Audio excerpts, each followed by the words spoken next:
ഈ ചെറുക്ക് ഇന്നെങ്കിലും ഇത് നേരത്തെ എഴുതുമെന്ന് വിചാരിച്ചു, അതും വരത്തില്ല. മനുഷ്യനെ കൊല്ലാൻ വേണ്ടിട്ട് പേടിപ്പിച്ച് കൊല്ലാൻ വേണ്ടിട്ട് അവൻ പറഞ്ഞിട്ട് ഒരു കൂളിംഗ് ഗ്ലാസ് ഇതിനെ ചുമ്മാ കാണാൻ വെച്ചതല്ല. പിന്നെ ഞാൻ ഇത് കണ്ണി വെക്കുമ്പോ എനിക്ക് വെളിയിലുള്ള എല്ലാം കറുപ്പായിട്ട് കാണും, എനിക്കൊന്നും കാണത്തില്ല. അപ്പൊ അവിടെ നോക്കുന്നത് എന്നെ കാണത്തില്ലല്ലോ. ബുദ്ധിമാൻ. അതുകൊണ്ട് വെച്ചതാ. അതാണോ വെച്ചോ? ശരിയാണ്, നീയാണ് ശരി, എനിക്കാണ് തെറ്റ് പറ്റിയത്. നിന്നെ ഞാൻ പണിക്ക് എടുത്തതാണ് എന്റെ ഏറ്റവും വലിയ തെറ്റ്. ഇങ്ങനൊരു കാര്യം ഞാൻ എന്റെ കയ്യില് മാറ്റി.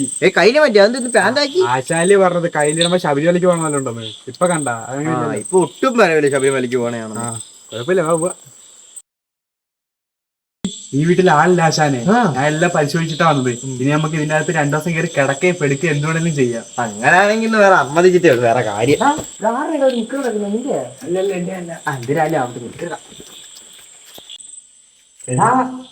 ഒറ്റ കുഞ്ഞുങ്ങളല്ലേ വീടിന്റെ അകത്ത്. അതിപ്പോ അതിനൊക്കെ ശരി, ഇതിനകത്ത് ആളില്ല. അതുപോലെ തന്നെ ഇതിനകത്ത് കസേര പോലും ഇല്ലല്ലോ. പിന്നെ എന്തിനാ ഇതിനകത്ത് കയറണ? അതല്ലേ ആശാനെ പറഞ്ഞത്, 1 വർഷം കൊണ്ട് ഈ വീട്ടിൽ ആളില്ല, ഇനി 2 ദിവസം കഴിഞ്ഞിട്ട് അവര് വരത്തോളൂ. കിടക്കുന്നു. നമുക്ക് എന്തായാലും കേറാം, വല്ല ചപ്പച്ചാറെങ്കിലും കിട്ടാതിരിക്കത്തില്ല. പക്ഷെ ഒരു കൊച്ചിറക്കം വരുന്നത് അവര് ലക്ഷണം കണ്ടിട്ട് ഈ വീട്ടിലാ തോന്നുന്നു കേട്ടോ. നമസ്കാരം. ആരാ? കണ്ടിട്ട് മനസ്സിലായില്ലടാ, കറുപ്പും കറുപ്പും ഞാൻ പറയും നമ്മള് കള്ളന്മാരാ, നിനക്കെന്ത് വേണം? ഞാനും കള്ളനാ. ഞാൻ ഈ വീട്ടില.